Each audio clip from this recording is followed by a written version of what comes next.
From Fox 8 Sports, this is the Overtime Podcast. From the Fox 8 studios in New Orleans, this is the Fox 8 Overtime Podcast. I'm your host, Sean Fazende, riding shotgun as he does each and every podcast. This is Andre Johnson. Junior. Do not forget the Junior. It's very important to remember the JR at the end of the name. Before we get into today's content, be sure to like, share, rate, and review. If you are watching us on YouTube, hit that subscribe button, get the bell notification for when we drop that fire content. Also, hello to the Gulf Coast Sports and Entertainment Network. Glad you have found us here. It is Monday. It is draft week. It is raining cats and dogs outside, but I don't care. It's draft week. It's here. So all the work we've done, all the reporting we've done, all the talk and speculation, it will all come to an end this week because we'll finally get the chance to meet the Saints' new draft class. Speaking of that, on this Gulf Coast Sports and Entertainment Network, we have a big show planned Thursday night. Juan Kincaid, myself, Garland Gillen.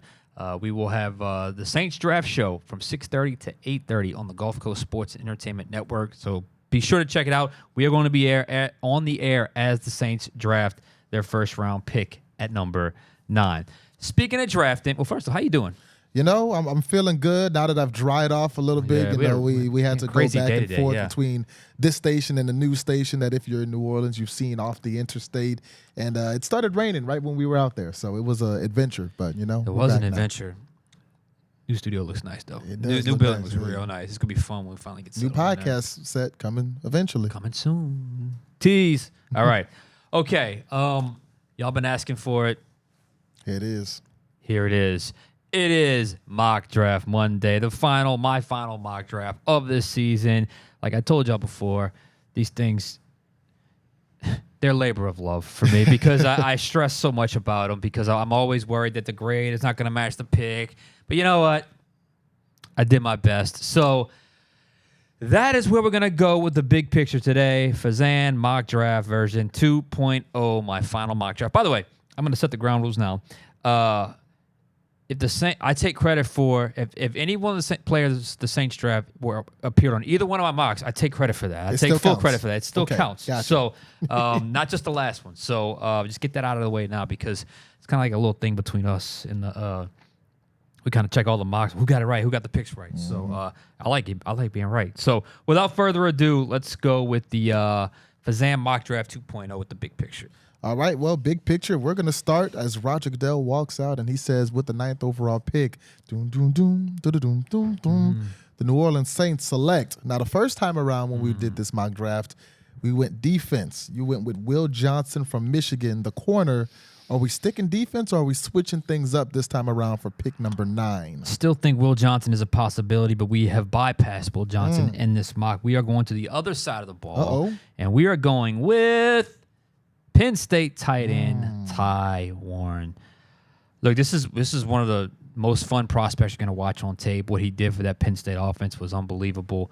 And, you know, when you look at him, given where the Saints pick, it really came down to him or Jalen Walker, the outside linebacker / inside linebacker for Georgia. Both guys provide incredible versatility on their side of the ball. A couple things broke the tie. One, Carolina's high on Jalen Walker, and they pick 8. Now, there's whispers about them wanting to trade back, but there haven't been any trades yet. So we'll see. But I think for all intents and purposes, Carolina stays put, and they will probably pick Jalen Walker. And also a young, bright offensive mind. First ever draft pick is probably going to be, now that I think about it, not a guarantee, but I bet if there is a little bit of a jump ball, it will probably go to the offense. You guys saw Ty Warren last year. He was one of the, like I said, one of the coolest players to watch on tape. Got incredible versatility, can do a lot of things.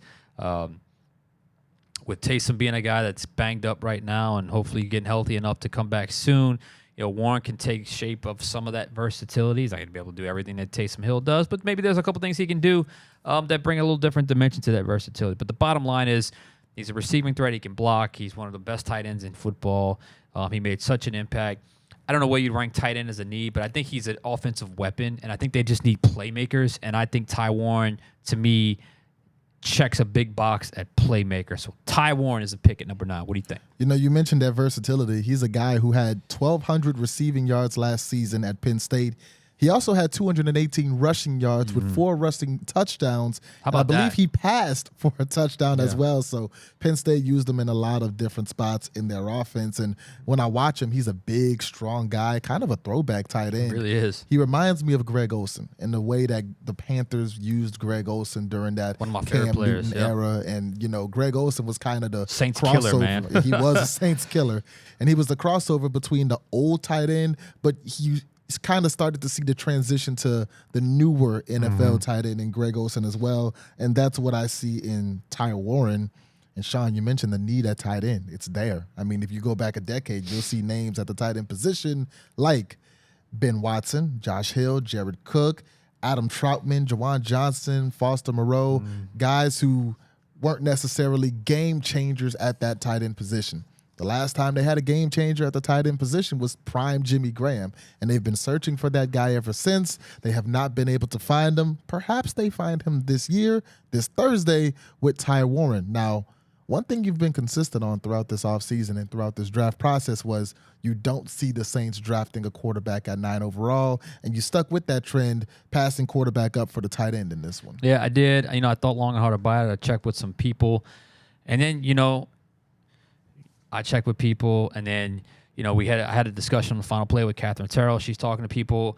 We're probably all kind of talking to around the same amount of people. And then you hear the Adam Schefter stuff, and then I listened to Todd McShay today, who said the Saints aren't picking at 9 a quarterback, or I think he specifically mentioned Shedeur Sanders. So I am going to bypass a quarterback at 9. It doesn't mean they're not going to trade back in, which I think is a possibility. But we broke down the last pod. That's easier said than done. But I think ultimately what it boils down to is this. If you get a top 10 pick, you got to pick a top 10 player on your board. And if you don't have, as of now, it feels like Cam Ward is the only top 10 player on their board at quarterback. That's what it ultimately boils down to, at least in my opinion. So that's why I'm going with Ty Warren. What's next? So now, just because you're not picking a quarterback in the first round, that doesn't mean that one's not coming up later as we head to round number 2. First time around when you did the mock draft, it was Ohio State offensive lineman Donovan Jackson. What are we looking at this time around in the Fazende mock draft 2.0? That's a great tease. It's a great, you hinted at quarterback there. And I told you in our last pod, the Saints are not going to enter round 3 without a quarterback, because I believe they're going to draft a quarterback in the second round, if not move up into the back end of the first round. So, all that being said, at pick 40, Louisville quarterback Tyler Shough. This is a guy, I was late to the party with him, but then you watch him, and you watch him again. You just, he's outside of Cam Ward to me. He's got the best arm talent in this class. The problem is he'll be 26. He had some injuries, a prolonged collegiate career, was Justin Herbert's backup, 3 different schools. But he's a guy that I believe, there was the Schefter report today that the Saints were hot and heavy with Jackson Dart. I believe the Saints have Jackson Dart. They're the guy they're targeting. But I think he's going to be very difficult to get to. And I don't do trade-ups in mocks. It's too hard to do. Right. So at 40, I don't think Dart's going to be available. I think Dart will probably go early second round, late first round, where he ultimately settles in. But the way the Saints have really keyed in on these next wave of quarterbacks, when you talk about Milroe, Shough, Ewers, Jackson Dart, I think this is where they strike.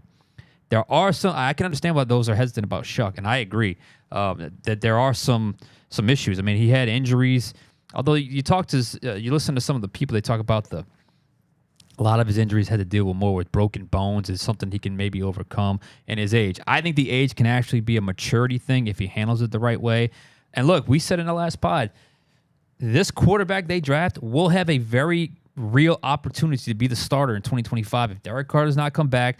And they're able to beat out Spencer Rattler and whoever this veteran that I think they'll eventually sign. So to me, I think Tyler Shough is the correct pick here for the Saints at 40. There is a lot to like about him when you look at the tape. You just got to get over the 2 big things, and those 2 big things being age and injury. That's big. They're big. Big thing. I mean, Tyler Shough is somebody who came into college in the same class as Trevor Lawrence, who's on his 2nd contract in the NFL, and Justin Fields, who's on his 3rd team in the NFL.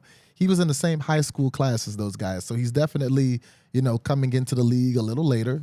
By the time he gets to his 2nd contract, he's going to be pushing 30 years old. and he has had 3 season-ending injuries. So those are 2 big things on the board. But if he can stay healthy, like you mentioned, if the age is more of an additive in the realm of maturity instead of him being a quote-unquote old man, it could help him out. My question to you is, neither of us think that Jackson Dart will be around in round 2. If Jackson Dart somehow falls that far, would you still take Tyler Shuck or would you go Jackson Dart? I would probably go Jackson Dart just because of the age. What's he, 22? And I know the Saints are very high on him. So I know he's the guy. Put it this way, I think that's what the Saints would do. If you just compared the actual arm talent, I mean, I think Tyler Shuck's got a stronger arm. And I think he's got, he can move around. So can Dart. I think Dart maybe layers the ball a little bit better, especially on those over routes that they ran a lot for Ole Miss. The only thing I didn't like about Dart was a lot of it was, you see this before, the fake handoff before every throw. Now, a lot of that's Lane Kiffin's offense. But if it ends up at 40 and Dart's available and the choice is Dart or Shuck in that hypothetical, I think the Saints would go Jackson Dart in that scenario. Yeah, because, I mean, the noise has been out there. The Saints have been high on Dart, but Tyler Shuck is also a guy that's done the visit with the Saints, and we've, seen the Saints visit with There's some talk about him being like first-round pick, Tyler Shuck. I saw a pick today that they were saying, when it gets to this point in the offseason, there are NFL GMs trying to manipulate information, but there was a report that there are some GMs who have him graded above Cam Ward, who is expected to be the number 1 overall pick. Yeah.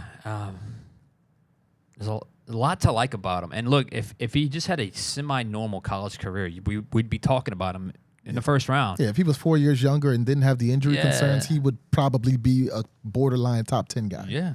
So Tyler Shuck, pick 40. I promised a quarterback in the second round, or by the time they get to round 3, and I think that's where they strike at 40 with Tyler Shuck. What's next? As we go to round 3, where the Saints have 2 picks, number 71 and number 93, we start to get some crossover between this mock and the last mock.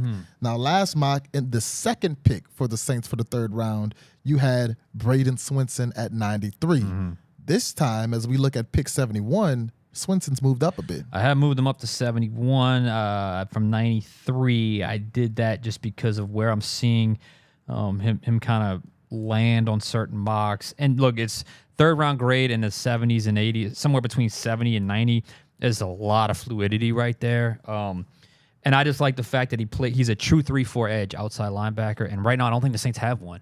I can understand the idea of converting Chase Young to that, but and he's done that a little bit on 3rd down with the Saints last year. But I think if you can get a guy that's his natural position, you don't have to teach much to, as opposed to having a guy kind of transition into that like Chase Young. I think you do it. Look, I've already said Swinson. If he had a little bit more of an elite first step off the line of scrimmage, he'd be a first-round pick because he's got the size, 6'4", 260. It's really perfect prototype for that outside linebacker position. I love the way he fights through plays, fights through the mess to get to the ball carrier or get to the quarterback. I'd like to see him develop a little bit of pass rush moves, like an up and over, or maybe a jab step out and cut back in, or a spin move or something.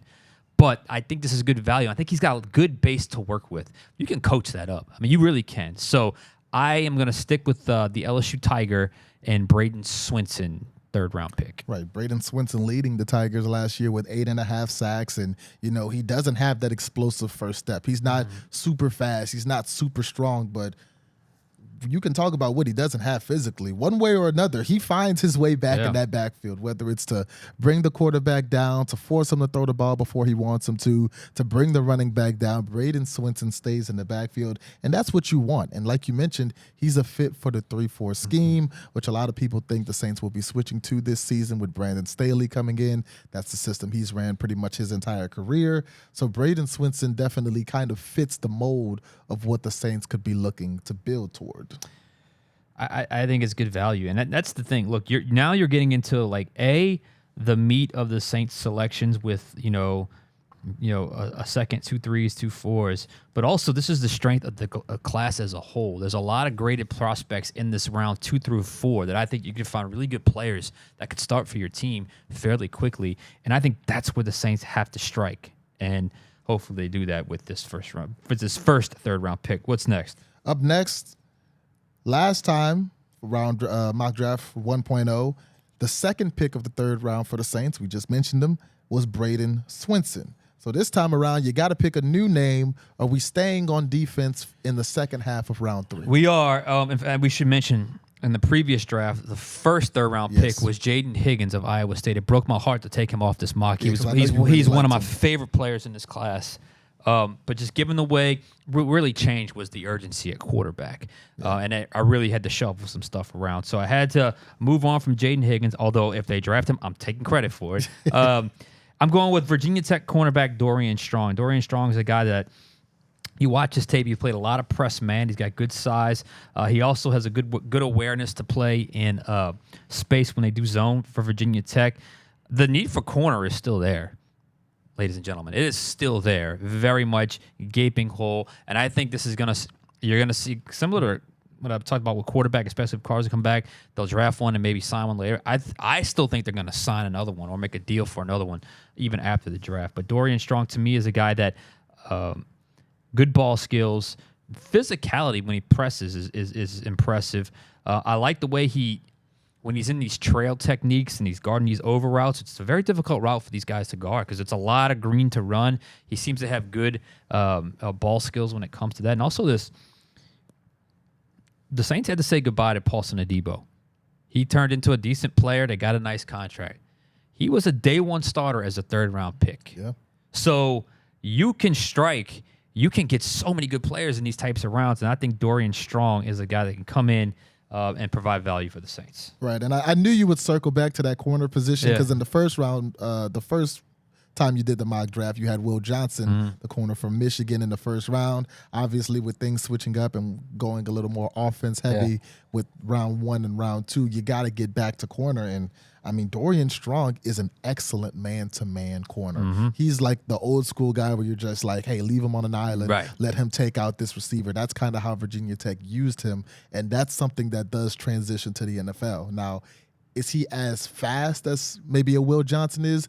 Not necessarily. He runs a 4.5. It's not blazing. It's not slow. That's his Achilles heel. But he is 6'1". He's got good length, so he does still, excel there.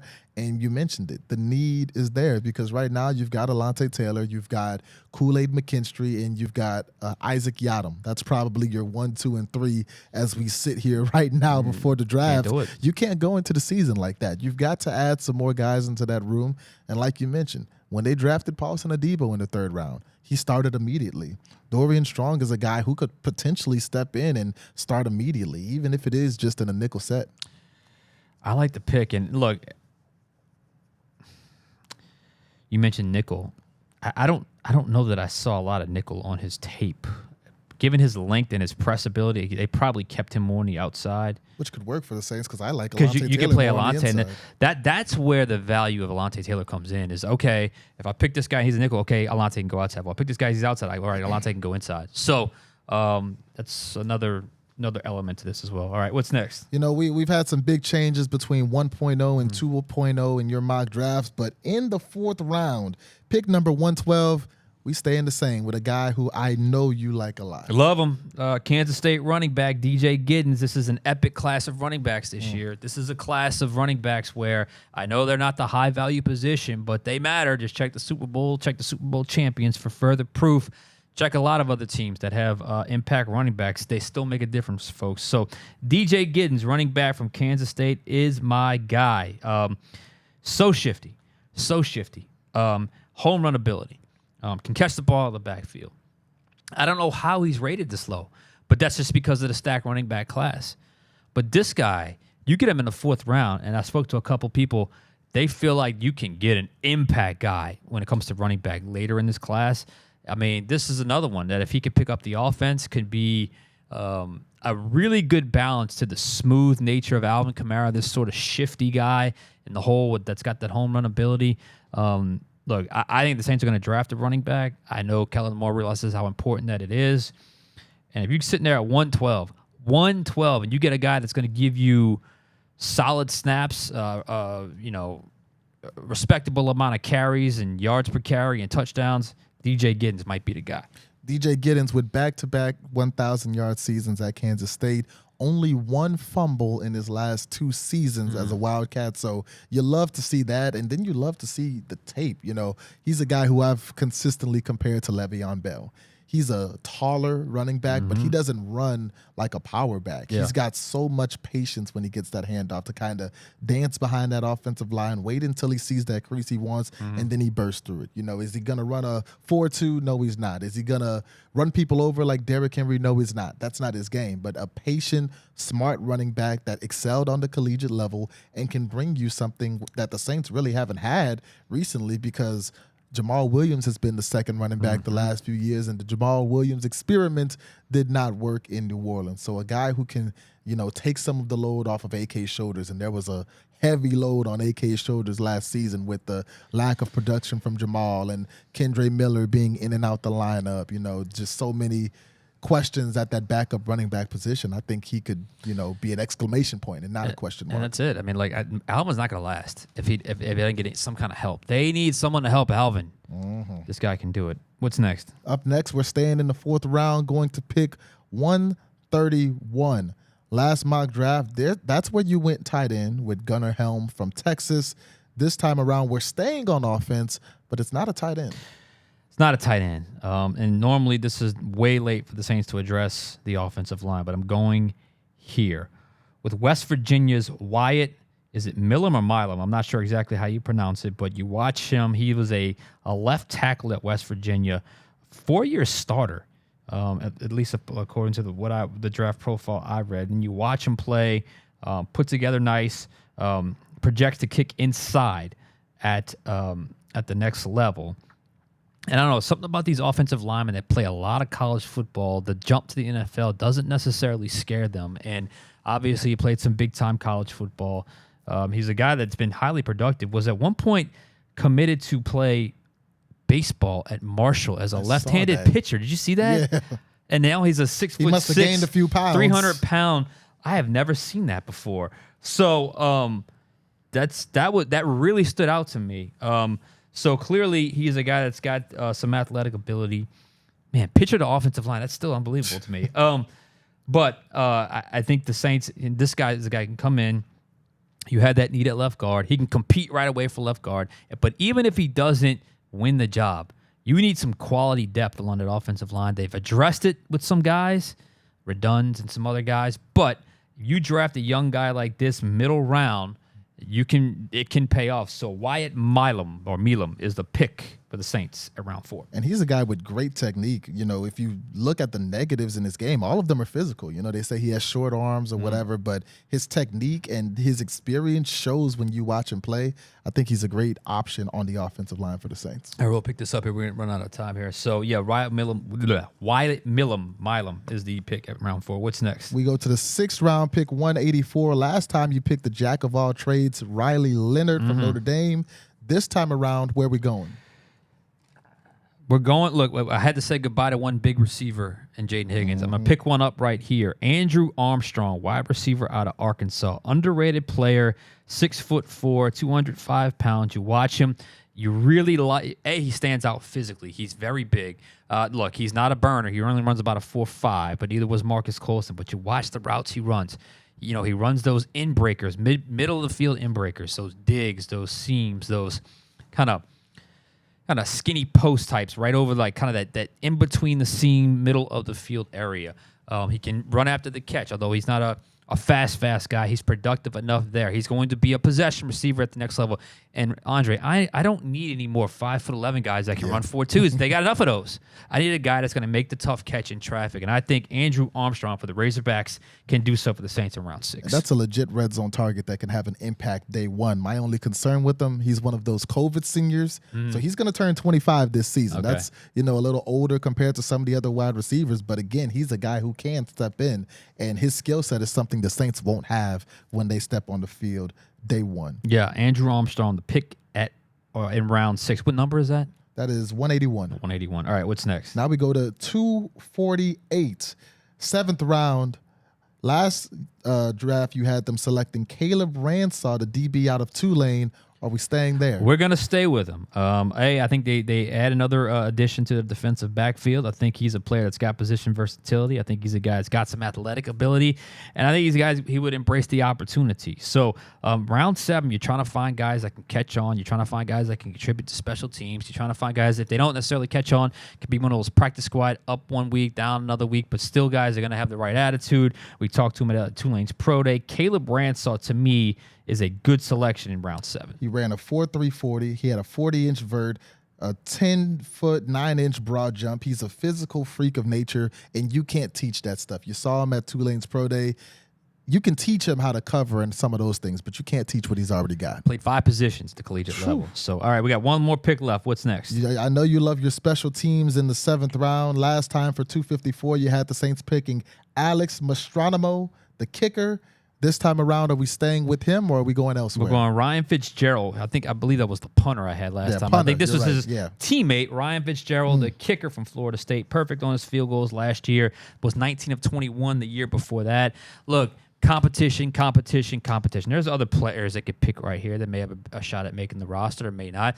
And I know the Saints have Blake Rupe, who had a pretty good year last year, 27 of 31. They also have the Irish assassin and Charlie Smith, who hit like a 67-yarder or 65-yarder, something like that at one of the practices. But competition. Ryan Fitzgerald, round 7.